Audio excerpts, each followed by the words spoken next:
ತಮ್ಮ ಜೀವನವನ್ನೇ ಸಮರ್ಪಿಸಿದ ಅವರು ಸಾಮಾಜಿಕ ಅಸಮಾನತೆಯನ್ನು ನಿವಾರಿಸಲು ಅನೇಕ ಸುಧಾರಣೆಗಳನ್ನು ತಂದರು. ಮಹಿಳಾ ಹಕ್ಕುಗಳ ಪರವಾಗಿ ಅವರು ಮಾಡಿದ ಹೋರಾಟವು ಅತ್ಯಂತ ಮಹತ್ವವಾಗಿದೆ. ಮಹಿಳೆಯರ ಸಮಾನ ಹಕ್ಕುಗಳನ್ನು ಖಾತ್ರಿಪಡಿಸುವಲ್ಲಿ ಅವರ ಪಾತ್ರ ಅಸಾಧಾರಣವಾಗಿದೆ.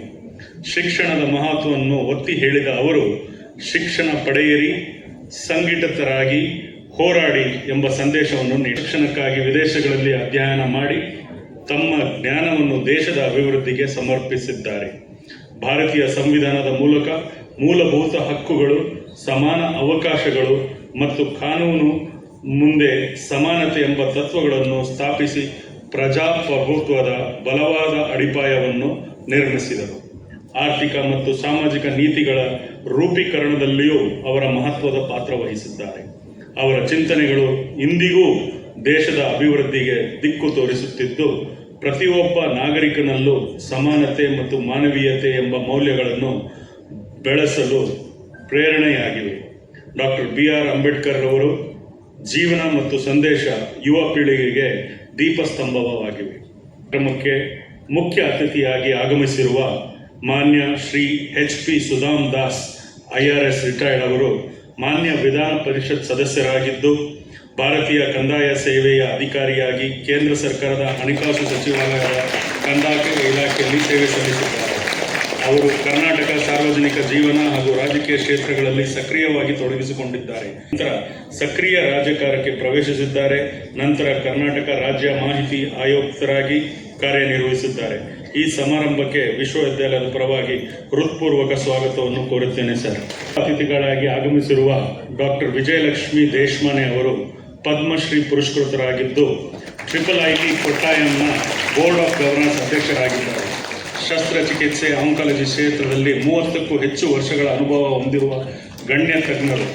ಪ್ರಧಾನ ತನಿಖೆ ಅಧಿಕಾರಿಯಾಗಿ ಜಾಗತಿಕ ಮಟ್ಟದಲ್ಲಿ ಸ್ತನ ಕ್ಯಾನ್ಸರ್ ಸಂಬಂಧಿತ ಮಹತ್ವ ಯೋಜನೆಗಳನ್ನು ಯಶಸ್ವಿಯಾಗಿ ನಿರ್ವಹಿಸಿದ್ದಾರೆ. ಅಲ್ಲದೆ ಬೆಂಗಳೂರಿನ ಕಿದ್ವಾಯಿ ಸ್ಮಾರಕ ಆಂಕಾಲಜಿ ಸಂಸ್ಥೆಯಲ್ಲಿ ಮಹತ್ವದ ಸೇವೆಯನ್ನು ಸಲ್ಲಿಸಿದ್ದಾರೆ. ಈ ಸಮಾರಂಭಕ್ಕೆ ಅವರಿಗೆ ವಿಶ್ವವಿದ್ಯಾಲಯದ ಪರವಾಗಿ ಹೃತ್ಪೂರ್ವಕ ಸ್ವಾಗತವನ್ನು ಕೋರುತ್ತೇನೆ. ಅವರಿಗೆ ವಿಶ್ವವಿದ್ಯಾಲಯದ ಪರವಾಗಿ ಹೃತ್ಪೂರ್ವಕ ಸ್ವಾಗತವನ್ನು ಬಯಸುತ್ತೇನೆ.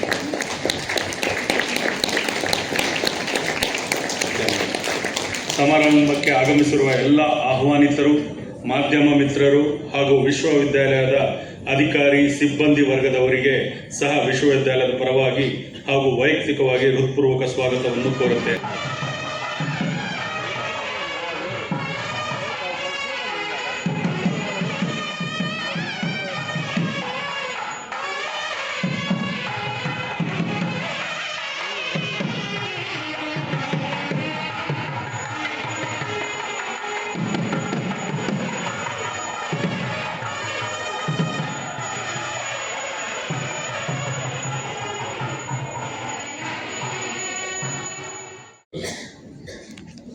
BR ಅಂಬೇಡ್ಕರ್ ಅವರ ಜನ್ಮದಿನೋತ್ಸವ ಸಮಾರಂಭದಲ್ಲಿ ಉಪಸ್ಥಿತರಿರುವ ಎಲ್ಲರಿಗೂ ನನ್ನ ಆದರಪೂರ್ವ ನಮನಗಳು. ಬಾಬಾ ಸಾಹೇಬರ ಮೂಲ ಹುಟ್ಟು ದಿನಾಂಕದ ಅಂದರೆ ಏಪ್ರಿಲ್ 14ರ ನಂತರ 20 ದಿನದ ನಂತರವೂ ಕೂಡ ಜನ್ಮ ದಿನಾಚರಣೆ ಸಂಭ್ರಮ ಮುಂದುವರೆದಿರುವುದು ಬಾಬಾ ಸಾಹೇಬರ ವ್ಯಕ್ತಿ ಚಿತ್ರಣದ ಅರಿವಿರೋರಿಗೆ ಯಾರಿಗೂ ಆಶ್ಚರ್ಯ ತರಲಾರದು. ಈ ವರ್ಷ ಭಾರತದೆಲ್ಲೆಡೆ ಕೇವಲ ಸರ್ಕಾರದ ವತಿಯಿಂದ ಅಲ್ಲದಿರ ಶಾಲಾ ಕಾಲೇಜುಗಳಲ್ಲಿ, ಸಂಘ ಸಂಸ್ಥೆಗಳಲ್ಲಿ, ಅನೇಕ ವೇದಿಕೆಗಳಲ್ಲಿ ಸರಣಿ ಸಂಭ್ರಮಾಚರಣೆಗಳನ್ನ 14ರ ನಂತರ ಸಾಹೇಬರ ಹೆಸರಿನಲ್ಲಿ ಆಚರಿಸಲಾಗ್ತದೆ. ವರ್ಷ ನಮ್ದು ಇದು ಬಾಬಾ ಸಾಹೇಬರ ಜನ್ಮ ದಿನಾಚರಣೆಯ 3ನೇ ಸಮಾರಂಭ. ಒಂದು ಜನ್ಮ ದಿನಾಚರಣೆ ಸಮಾರಂಭದಲ್ಲೂ ಕೂಡ ಬಾಬಾ ಸಾಹೇಬರ ಬಾಲ್ಯದಿಂದಲ ಅವರ ಕಟ್ಟ ಕಡೆಯ ಜೀವಿತಾವಧಿಯವರೆಗಿನ ಸಾಧನೆಯ ಗುಣಗಾನ ಮಾಡಿ, ಅದು ಯಾವುದೇ ಪ್ರಾಥಮಿಕ ಶಾಲೆಗಳು ಹೋದರೂ ಕೂಡ ಚಿಕ್ಕ ಚಿಕ್ಕ ವಿದ್ಯಾರ್ಥಿಗಳು, ಪುಟ್ಟ ವಿದ್ಯಾರ್ಥಿಗಳು ಕೂಡ ಸರಾಗವಾಗಿ, ಸರಳವಾಗಿ, ಸುಲಲಿತವಾಗಿ ಬಾಬಾ ಸಾಹೇಬರ ಸಾಧನೆಯನ್ನ ಅತ್ಯಂತ ಉಪಯುಕ್ತವಾಗಿ ಬಣ್ಣಿಸ್ತಾರೆ. ಬಾಬಾ ಸಾಹೇಬರ ಕೊಡುಗೆ ವ್ಯವಸ್ಥೆ ಅದು ಶೋಷಿತ, ಬಡವರ, ದೀನದಲಿತರ ಕುರಿತಂತೆ ಮಾತ್ರ ಅನ್ನೋ ರೀತಿ ಚಿತ್ರಿಸಲಾಗ್ತಾ ಇದೆ. ಅದರ ವ್ಯಾಪ್ತಿ ಮೀರಿ ದೇಶಕ್ಕೆ ಅವರು ಸಲ್ಲಿಸಿರುವ ಕೊಡುಗೆ ಬಗ್ಗೆ ಬಹಳಷ್ಟು ಜನ ಹರಿಸ್ತಾ ಇದ್ದೇ ಇರೋದು ನಾನು ಗಮನಿಸಿದ್ದೀವಿ. ರೀತಿ ದುರಂತ. ನಾವು ಹೆಚ್ಚಿನ ಸಮಯ ರಾಷ್ಟ್ರೀಯತೆ ಬಗ್ಗೆ ಮಾತಾಡ್ತಾ ಇದ್ದೀವಿ. ಭಾರತದ ಇಂದಿನ ಏಕತೆ, ಅಖಂಡತೆ ಸ್ವರೂಪ ಮೂಲ ಕಾರಣ ಬಾಬಾ ಸಾಹೇಬ್ ಅಂಬೇಡ್ಕರ್. ಅದು ಯಾವುದೇ ರೀತಿಯಲ್ಲೂ ಅತಿಶಯೋಕ್ತಿ ಅಲ್ಲ. ಶತಮಾನಗಳಿಂದ ರೋಗಗ್ರಸ್ತ ವ್ಯವಸ್ಥೆಯಲ್ಲಿದ್ದ ಭಾರತ ದೇಶ ಆಳ್ವಿಕೆನಲ್ಲಾಗ್ಲಿ, ಬ್ರಿಟಿಷ್ ಆಳ್ವಿಕೆನಲ್ಲಾಗ್ಲಿ ಈ ರೋಗಕ್ಕೆ ಸಮರ್ಪಕ ಚಿಕಿತ್ಸೆ ಕೊಡೋ ಪ್ರಯತ್ನ, ಪರಿಣಾಮಕಾರಿ ಪ್ರಯತ್ನ ನಡೆದಿಲ್ಲ. ಅದನ್ನ ಸಹಿಸಿಕೊಂಡೇ ಬಂತು. ಅಸಹಜ ಅನ್ನೋ ರೀತಿ ನಡ್ಕೊಳ್ತಾ ಬಂತು. ಅದಕ್ಕೆ ಒಗ್ಗಿಕೊಂಡು ಬಿಟ್ಟಿತ್ತು. ಆಳದಲ್ಲಿ ಸಮಾಜದಲ್ಲಿ ನಿರ್ಮಾಣವಾಗಿದ್ದ ಕಂದಕ, ಬಡವ ಬಲ್ಲಿದ, ಉಳ್ಳವ ಉಳ್ಳದವ, ಶೋಷಕ ಶೋಷಿತ, ಮೇಲ್ಜಾತಿ ಕೀಳ್ಜಾತಿ ಅನ್ನೋ ಈ ವಿಭಾಗದ ಬಗ್ಗೆ ಸ್ವಾತಂತ್ರ್ಯ ಚಳುವಳಿನಲ್ಲಿ ತೊಡಗಿದ್ದ ಜನರು ಕೂಡ ಪರಿಣಾಮಕಾರಿಯಾಗಿ ಗಮನ ಹರಿಸದೇ ಇರೋದು. ಸಮಯದಲ್ಲಿ ಒಂದು ಕಡೆ ಸ್ವಾತಂತ್ರ್ಯ ಚಳುವಳಿನ ನಮ್ಮ ದೇಶದ ಸ್ವಾತಂತ್ರ್ಯ ಸಂಗ್ರಾಮದಲ್ಲಿ ಮುಂಚೂಣಿಯಲ್ಲಿದ್ದ ಮಹಾತ್ಮ ಗಾಂಧಿ ಅವರು ಇರ್ಬೋದು, ಜವಾಹರ್ಲಾಲ್ ನೆಹರು ಇರ್ಬೋದು, ಬಾಲಗಂಗಾಧರ್ ತಿಲಕ್ ಇರ್ಬೋದು, ಸುಭಾಷ್ ಚಂದ್ರ ಬೋಸ್ ಇರ್ಬೋದು. ಅವರ ಹೋರಾಟ ಎಲ್ಲ ಬ್ರಿಟಿಷರ ಹತೋಟಿಯಿಂದ ಭಾರತನ ಮುಕ್ತಗೊಳಿಸೋದಾಗಿತ್ತೆ ಹೊರತು ಭಾರತ ಸಮಾಜದಲ್ಲಿರೋ ಸಮಾನತೆ ಬಗ್ಗೆ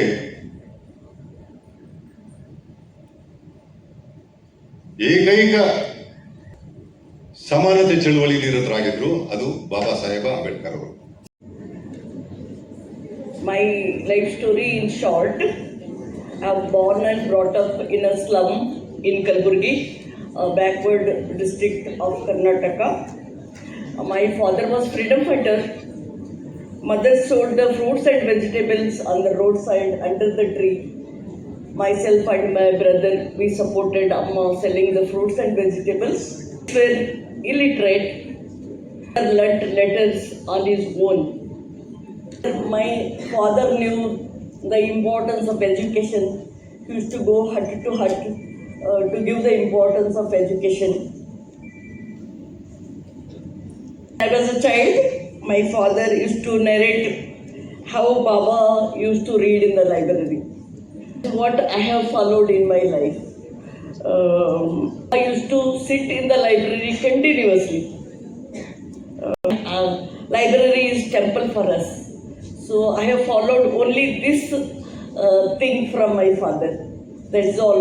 Continuously I used to sit in the library. I am here for you. After 75 years of independence, Padma Shri Award is given to a slum dweller.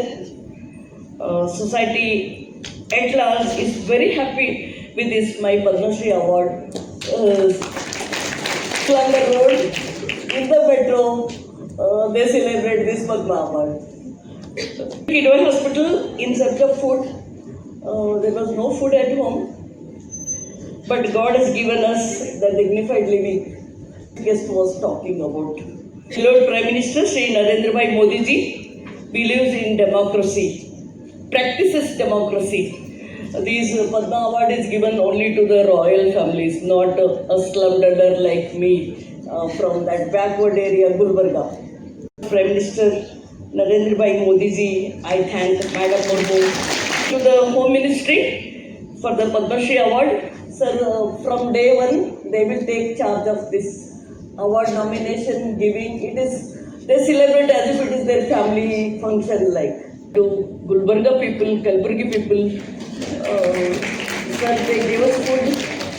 Business people supported us all along. Gold merchants. Freedom fighter, he had beautiful contacts with all the chief ministers. With that, I could land in Kidwai, sir. Without, cannot think of landing in Kidwai. It's very, very difficult there. With my background, going to Kidwai Hospital. This award to Karnataka people. It's beautiful. Thank you so much. Dr. Shastri sir has come. He made me the president of Karnataka Cancer Society. They're generous people, and Padma Award. This all the awards she was giving the list. They have given on their own, sir. I never requested, including the Padma Award. Very wonderful, very beautiful. Our chief guest gave all the true picture. Even I was sitting with that Vijay, how he got the victory yesterday with this Baba story. With the Baba story. So he has not spent a single night. It's a very wonderful thing for this young generation. Our honorable guests have spoken about Baba Saheb Ambedkar ji and why we are celebrating.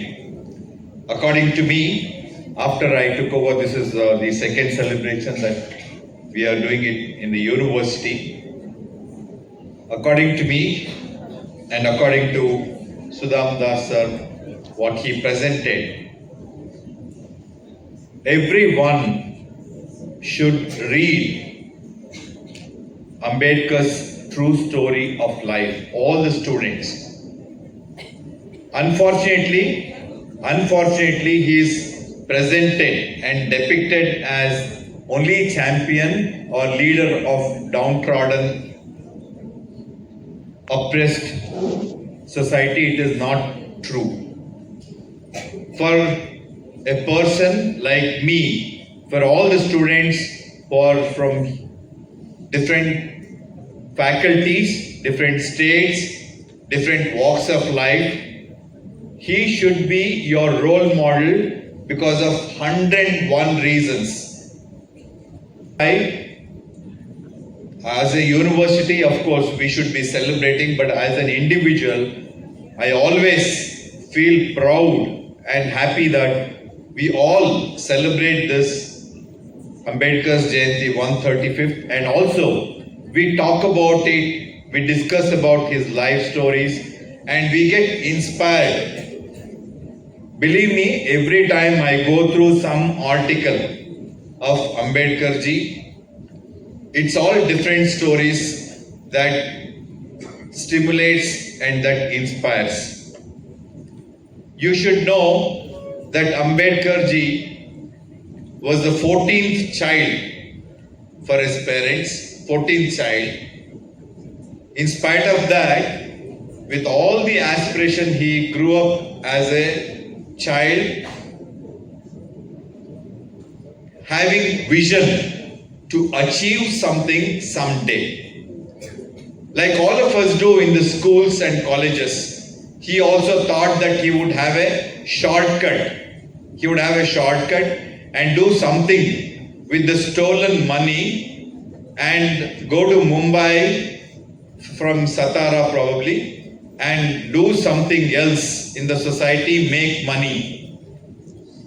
But he realized one night that he should not be doing.